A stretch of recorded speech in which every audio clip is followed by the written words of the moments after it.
अब हम एक और अहम मामला जो रायवन रीशफल का सामने आया था, जो कि ओहदे दिए गए पाकिस्तान मुस्लिम लीग नवाज के दीगर रहनुमाओं को, इनसे कुछ चंद सवाल है जो मेन सवाल है वो उठते हैं कि रायवन रीशफल के पीछे स्ट्रैटेजी क्या थी। और कल मोहम्मद नवाज शरीफ साहब जो हैं वो वापस कोट लखपत जेल भी चले जाएंगे। आगे का लाहे अमल पाकिस्तान मुस्लिम लीग नवाज का क्या होगा, इस पर बात करने के लिए हमें ज्वाइन किया है जावेद लतीफ़ साहब ने, जो कि पाकिस्तान मुस्लिम लीग नवाज के सीनियर रहनुमा हैं। बहुत शुक्रिया जावेद साहब वक्त देने का। सबसे पहले तो यही बताइए कि कल मियां नवाज शरीफ साहब जो हैं वो वापस कोट लखपत जेल जा रहे हैं, पार्टी का अगला लाहे अमल क्या है? देखें, पहली बात तो ये है कि अल्हम्दुलिल्लाह हमें इस बात पर फ़ख्र है कि नवाज शरीफ मुस्लिम लीग नून के कायद हैं।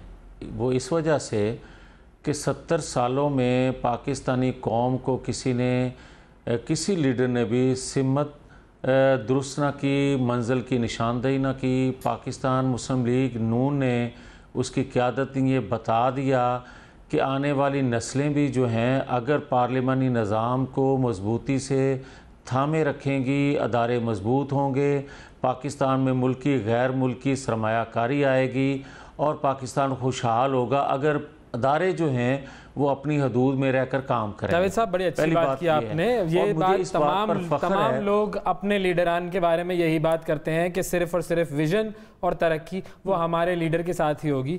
जो सवाल है वो ये कि एक तो कि अगला लाया अमल आपकी जो पार्टी है उसका क्या होगा? देखें, जो कल तक की बात है 7 तारीख की, वो तो सीना तान के नवाज शरीफ जो हैं वो जेल जा रहे हैं और पार्टी कारकुन जो सुन रहे हैं, जो देख रहे हैं, हालांकि पार्टी की तरफ से ये कॉल नहीं है, इसके बावजूद देख रहे हैं कि लोग अपने लीडर का इस्तकबाल करने के लिए रोडों पर निकल रहे हैं, आएंगे। अब आ जाएँ जो आप बात कर रहे हैं कि आइंदा का लाएअमल, तो मैं ये समझता हूँ कि 8-9 माह हम खामोश रहे इसलिए कि इसको वक्त देना चाहिए ये नई नवेली दुल्हन को। मगर बदकिस्मती ये है कि अनाड़ी को आप अगर वक्त देंगे, नाहल को वक्त देंगे, तो वक्त का ना सिर्फ ज़िया करेंगे बल्कि अदारों की रियासत की तबाही का बाइस वो चीज़ें बनेंगी। आप ना तजर्बाकार को वक्त देकर उसको तजर्बा सीखने के लिए, हासिल करने के लिए तो मिल सकता है, मगर इलेक्शन जीत गए। ना तजर्बेकार जो था आपके ख्याल में वो इलेक्शन जीत कर आ गया, अब आपका लाया अमल क्या है?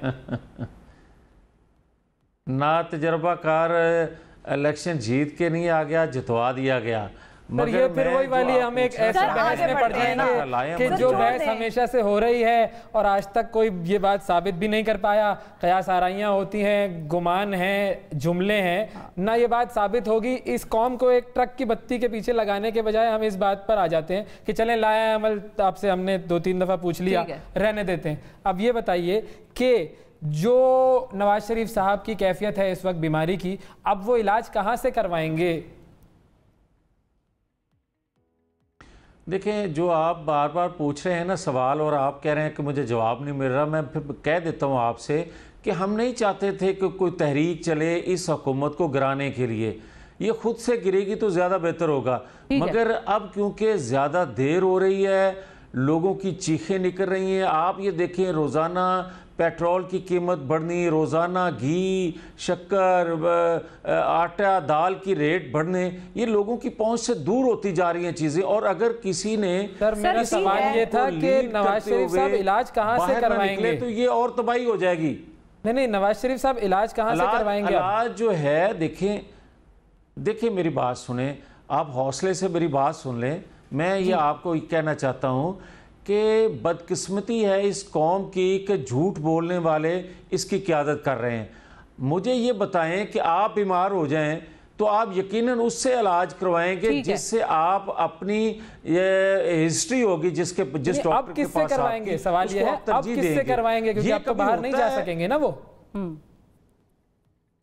भाई आप ये देखें कि उस शख्स, मैं क्यों कह रहा था कि नवाज शरीफ के बयानिए पे कौम को रहनुमाई भी मिल रही है और कौम मुल्क तरक्की भी करेगा, तो आपने कह दिया ये हर बंदा अपने लीडर की तारीफ करता है। मैं इसलिए ये कर रहा था, इलाज वाली बात भी लगा के ठीक है सर, आपका पॉइंट आ गया। दौ पे लगा के अगर उस बयानिए पर, सर ये बता दें, बयानिए की बात करें, मियां नवाज शरीफ साहब के बयानिए की बात करें, क्या आपकी पूरी पार्टी उनके बयानिए पे खड़ी है? क्योंकि आपने खुद भी पार्लिमानी कमेटी के इजलास में एक जगह ये कहा है और खदशात का इजहार किया है कि पार्टी के अंदर भी बड़े इख्तलाफात हैं। क्या उन इख्तलाफात से पार्टी उभर आएगी एक स्ट्रॉन्ग फोर्स बन के पाकिस्तान तहरीक इंसाफ की हुकूमत के खिलाफ? या देखें, इख्तलाफात और चीज होती है, इख्तलाफ राय करना और चीज है। आपकी पार्टी में इस वक्त क्या पाया जाता है, इख्तलाफ या इख्तलाफ राय? इख्तलाफ राय जरूर होता है, मगर मैं ये आपको बता दूं, बार बार मैं कह रहा हूं कि नवाज शरीफ के बयानिए के साथ आज मुस्लिम लीग नून खाली नहीं खड़ी, आज तो दीगर सियासी जमातों की क़यादत भी जो है नवाज शरीफ के बयानिए के पीछे खड़ी हो गई है। हर फर्द ने, सियासी वर्कर ने और ख़ास तौर पर पाकिस्तानी कौम ने वही बयानिया अपना लिया। आज सियासत वाला किसी में भलाई है जी सर, जारहाना सियासत का बयानिया अपना लिया है क्या आपकी पार्टी ने? शहबाज शरीफ साहब तो जरा सॉफ्ट थे ना। जारहाना सियासत कहें, आप इसको एहतजाज की सियासत कहें, आप इसको कोई तहरीक का नाम दे दें, मगर ये है कि इनसे जान छुड़ाए बगैर अब पाकिस्तानी कौम जो है वो बर्दाश्त, उनकी बर्दाश्त से चीजें बाहर होती जा रही हैं। ठीक है, तो उसमें आप लोगों की पार्टी अब क्या प्लान है फिर? उस हिसाब से क्या प्लान है कि क्या सड़क पे सामने आ रहे हैं? यकीनन हम एक लीडिंग रोल अदा करेंगे निजात दहिंदा के तौर पर इन नाहल लोगों से, पाकिस्तानी कौम को बचाने के लिए, पाकिस्तानी मईशत को फिर से संभाला देने के लिए, पाकिस्तान के अंदर जो महंगाई का सुनामी आया हुआ है उससे पाकिस्तानी कौम को बचाने के लिए एक हम लीडिंग रोल इंशाल्लाह। अच्छा जावेद साहब, एक और सवाल जो मैं पूछना चाह रहा हूँ आपसे, मुझे ये बताइएगा कि शहबाज शरीफ साहब और नवाज शरीफ साहब के दरमियान जो इख्तलाफात की बात है वो क्या दूर करने के लिए आप लोग कोई किरदार अदा कर रहे हैं? देखें, नवाज शरीफ शहबाज शरीफ के दरमियान इख्तलाफात की बात जो है वो 12 अक्टूबर 1999 से शुरू है और आज तक मुख्तलिफ वक्तों में ये चीज़ निकाल दी जाती है मार्केट में, मगर हक़ाइक़ ये हैं कि नवाज शरीफ ना सिर्फ शहबाज शरीफ के कायद हैं बल्कि उनके बड़े भाई होने के नाते उनके बाप की जगह भी हैं और शहबाज शरीफ इसी तरह एहतराम करते हैं। उनका फैसला आखिरी जो है वो नवाज शरीफ का ही होता है। पार्टी के अंदर शहबाज शरीफ भी पार्टी के सदर ज़रूर है मगर कायद है नवाज शरीफ उनके भी। तो फिर ये सारी जो तब्दीलियां आपकी पार्टी में हुई हैं ये शहबाज साहब और नवाज साहब दोनों की मुशावरत से बिल्कुल दोनों ने खुद की हैं?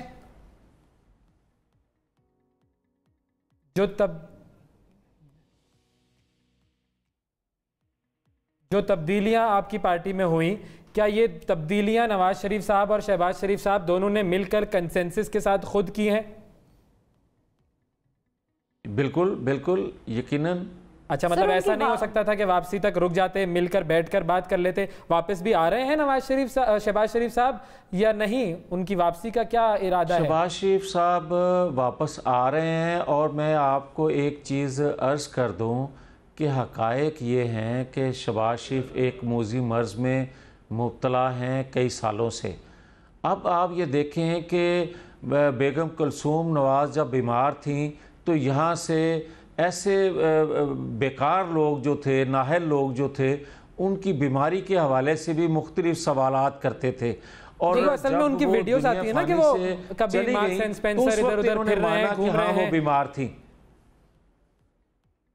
यार मेरी बात सुने, अल्लाह ने उनको इतनी सेहत दी है कि वो चल फिर सकते हैं, तो क्या आप इस बीमारी में ये चाहते हैं कि वो बिस्तरे पर बैठ जाएं? नहीं, अल्लाह ना करे, बिल्कुल भी नहीं। तो फिर मैं ये कहूँगा कि क्या मेडिकल रिपोर्ट जो हैं वो क्या कहती हैं? जो मैं बात कर रहा हूँ क्या गलत कर रहा हूँ? सही।